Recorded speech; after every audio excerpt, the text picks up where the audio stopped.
ख्रिस्त में अधिप्रिय माता पिताओं, भाइयों और बहनों, आप सबको स्वागत है ईश्वर के माता मरियम का पर्व मनाने के लिए। आज हमारी माँ कलीसिया माता मरियम को ईश्वर की माता मरियम के रूप में पर्व मना रही है। आज हम लोग विशेष रूप से भाग्यशाली है कि हम माता मरियम के साथ मिलकर ईश्वर को स्तुति और आराधना करने के लिए इस गिरजाघर में हम लोग आए हैं। हम लोग देखते हैं ईश्वर की माता मरियम का पर्व को देखते हैं तो गैर कैथोलिक ईसाई भाई बहनों में और अन्य धर्म के भाई बहनों में ये प्रश्न उठता होगा जरूर कि ये माता मरियम कैसी ईश्वर की माता मरियम बन सकती है। क्या इसके लिए कोई बाइबल में कुछ प्रूफ है क्या? क्यों इतना बड़ा शीर्षक और टाइटल माता मरियम के लिए क्यों देना चाहिए? वो भी एक ईश्वर की सृष्टि है तो उसके लिए इतना महान नाम क्यों देते हैं, प्रश्न कर सकते हैं। आइए इस प्रश्नों के लिए हमारे बाइबल में और हमारे विश्वास में उत्तर है। जैसे हम देखते हैं, जैसे स्वर्गदूत गैब्रिएल जब माता मरियम के पास आया, उनको वो ये कहते हुए माता मरियम को संबोधित करते हैं। सेंट लूकास के सुसमाचार अध्याय 1 पद संख्या 30 से आगे, मरियम डरिए नहीं, आपको ईश्वर की कृपा प्राप्त है। देखिए आप गर्भवती होंगी, पुत्र प्रसव करेंगे और उनका नाम ईसा रखेंगी। वे महान होंगे और सर्वोच्च प्रभु के पुत्र कहलाएंगे। प्रभु ईश्वर उन्हें उनके पिता दाऊद के सिंहासन प्रदान करेगा। वे याकूब के घराने पर सदा सर्वदा राज्य करेंगे और उनका राज्य का अंत नहीं होगा। इस वचनों से हमें यह स्पष्ट हो जाता है, माता मरियम से जन्म लेने वाला व्यक्ति महान होंगे और सर्वोच्च प्रभु के पुत्र कहलाएंगे। क्यों महान होंगे? वो ईश्वर के पुत्र है। अगर ईश्वर के पुत्र को, जिसको महान व्यक्ति को जन्म देने वाला व्यक्ति भी क्या महान नहीं हो सकता है क्या? जरूर महान हो सकते हैं। अगर सोचिए, अगर कोई एक पुत्र वो एक कार्यक्रम में जा रहा है, उसी कार्यक्रम माँ भी उनके साथ जा रहे हैं और पुत्र का केवल सम्मान दिया जाता है और माँ को नजरअंदाज किया जाता है, लोग क्या बोलेंगे? वो पुत्र कैसे है, अपने माँ के प्रति जो अपमान हुआ उसके सम्मान नहीं किया, कैसे वो अपने आप को सम्मानित करने के लिए, वो अपने आप को महान दिखाने के लिए प्रयास किया, क्या दुनिया नहीं कहेंगे? जरूर कहेंगे। हर एक चीज ईश्वर के योजना में था। ईश्वर अपने मुक्ति का इतिहास की योजना में वो ईश्वर एक विशिष्ट स्थान माता मरियम के लिए रखे थे।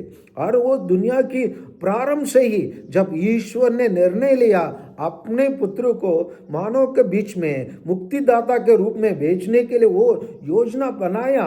उस योजना को सेंट पॉलुस बहुत अच्छे से गलतियों का लिखा हुआ पत्र अध्याय 4 और पद संख्या 4 में सेंट पॉलुस अच्छे से कहते हैं, किंतु समय पूरा हो जाने पर ईश्वर ने अपने पुत्र को भेजा। वो एक नारी से उत्पन्न हुई और संयमता के अधीन रहे। एक चीज हमको बताता है, ईश्वर पहले ही योजना किया, लेकिन समय पूरा होने पर प्रारंभ से ही वो योजना बनाया। वो योजना में माता मरियम ईश्वर की माता और विशेष के प्रभु यीशु की माता बनने का योजना पहले से ही था, लेकिन वो समय पूरा होने जाने पर और ईश्वर ने उसको एक स्त्री के रूप में उसी को द्वारा अपने पुत्र को इस दुनिया में भेजने के लिए वो निर्णय लिया। और वो निर्णय के लिए, उस योजना का पूरा करने के लिए मां मरियम बहुत बड़ा भूमिका निभाई। आज उसी ने कैसे निभाई है, उसी को हम लोग सेंट लूकास के सुसमाचार अध्याय 1:43 में हम पाते हैं। मुझे यह सौभाग्य कैसे प्राप्त हुआ कि मेरे प्रभु की माता मेरे पास आई। यहाँ पर हम देखते हैं एलिजाबेथ तारीफ करने के कारण ये माता मरियम को इन शब्दों से संबोधित नहीं की। यहाँ 41 में कहा जाता है और एलिसबेत पवित्र आत्मा से परिपूर्ण हो गई, है ना। देखिए ना, एलिसबेत पवित्र आत्मा से परिपूर्ण हो गई और उसी कारण से वो बोल उठी, आप नारियों में धन्य हैं और धन्य है आपका गर्भ का फल। मुझे ये सौभाग्य कैसे प्राप्त हुआ कि मेरे प्रभु की माता मेरे पास आई। इन सभी शब्दों से एलिसबेत किसके द्वारा? पवित्र आत्मा के द्वारा। पवित्र आत्मा ही प्रेरणा दिया, पवित्र आत्मा ही ये बोलने के लिए मजबूर किया एलिसबेत को कि इन शब्दों से माता मरियम को संबोधित करें। इसी कारणवश से हमारे कलीसिया के चर्च फादर्स कहते हैं, उन लोग क्या नाम देते हैं माता मरियम को? थियोटोकस। थियोटोकस माने होता है द बेरर ऑफ गॉड। माँ मरियम ने ईश्वर को अपने गर्भ में 9.5 महीने अपने पेट में रखी थी। ये सौभाग्य केवल माता मरियम के मिला और इसी कारणवश से इस सौभाग्य को प्रभु यीशु जब इस धरती में रहे और जब इस दुनिया से वो विदा होने वाले थे, तो वो यही उचित समझा, जो अपने लिए माँ के रूप में मिला वो हम सब के भी माँ बने। इसीलिए अध्याय 19 और बचेंगे 27 संत यूहन्ना के सुसमाचार में प्रभु यीशु स्वयं कहते हैं। इसके बाद उन्होंने उस शिष्य से कहा जो ईश्वर ने, प्रभु यीशु ने अपने प्रिय शिष्य समझा, संत यूहन्ना से कहा, यह तुम्हारी माता है। और कहा जाता है उस समय से उस शिष्य ने उसे अपने यहाँ आश्रय दिया। वही चीज कलीसिया भी उसी दिन से आज तक माता मरियम को अपने यहाँ, अपने गिरजाघरों में उसको आश्रय देके उसको ईश्वर की माता के रूप में देखते हैं।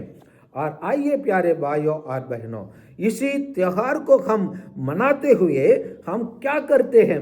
जो माता मरियम स्वयं ने अपने बारे में 1:48 में संत लूकास के सुसमाचार में कहती है, क्योंकि उसने अपने दीन दासी पर कृपा दृष्टि की है, अब से सब पीढ़ियां मुझे धन्य कहेंगी।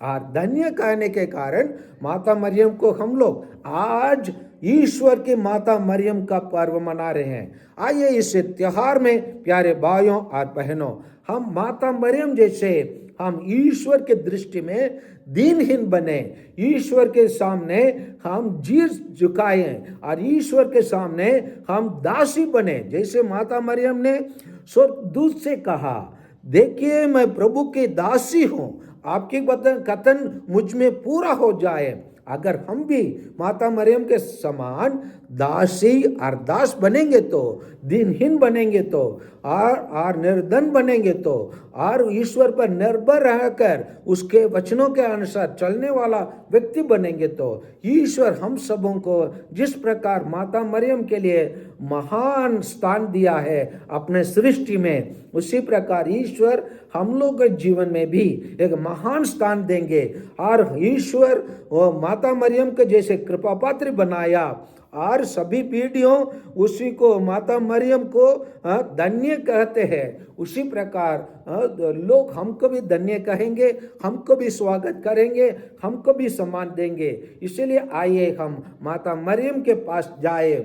जैसे सेंट बर्नर्ड अपने प्रार्थना में कहते, जो आपके पास दौड़ के आए खाली हाथ नहीं लौट के गए कहते हैं। उसी प्रकार जब जब हम माता मरियम के पास जाएंगे, माता मरियम अपने कृपादानों के द्वारा, अपने प्रार्थनाओं के द्वारा ईश्वर और उनके बीच में रहने वाले उस संबंध के, घनिष्ठ संबंध के द्वारा वो हमारे हर एक मांग को पूरा करने के लिए हमको भी इसे उसके पेटे के पास लेके जाने में तत्पर रहते हैं और हरदम वो प्रयास करते रहते हैं।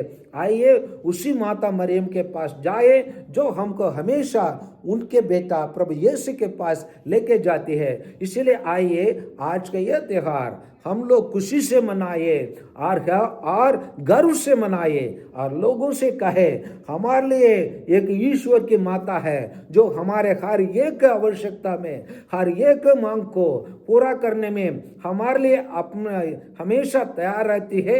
हमेशा हमको ईश्वर के पास जाने के लिए, रास्ता दिखाने के लिए और उत्सुकता से, उमंग से, जोश से काम करने के लिए, हमको रास्ता दिखाने के लिए वही माता जो जब प्रभु यीशु मरने के टाइम पर उसके क्रूस के नीचे खड़े होकर उसके दुख में, उसके व्याकुल में भाग लिया, उसी प्रकार हम प्रत्येक जन के दुख में, व्याकुल में और जीवन के संकट में, कष्टों में हमारे साथ देने के लिए माता मरियम तैयार है। इसलिए हमारी माँ कलीसिया ईश्वर की माता मरियम कहकर उसी का त्योहार आज मना रही है। आज ये इसी त्योहार में हम लोग खुशी से भाग ले, ताकि इस माता के लिए जो कृपा और आशीष मिले, वो कृपा और आशीष हम प्रत्येक जन को मिल सके।